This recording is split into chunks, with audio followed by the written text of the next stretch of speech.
কারারই লৌহ কপাট, ভেঙে ফেল করলে লোপাট, রক্ত জমাট শিকল পুজোর পাষাণ বেদি।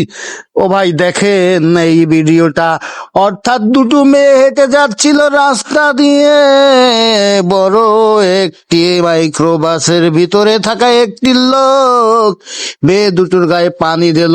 মেয়ে দুটো শায়েস্তা করার জন্য তাদের কি করলো, গাড়ি থেকে নামিয়ে বলল তুই কাদার ভিতরে চুবানি খা, একা একা চুবনি খা, না হলে কিন্তু তোকে উত্তম মাধ্যম দেওয়া হবে।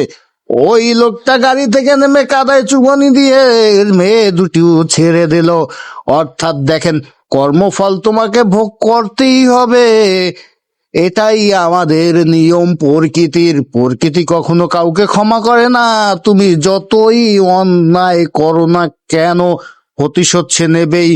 আর হ্যাঁ ভাই, এই ধরনের ভালো ভালো ভিডিও আমরা আপনাদের সামনে নিয়ে আসবো।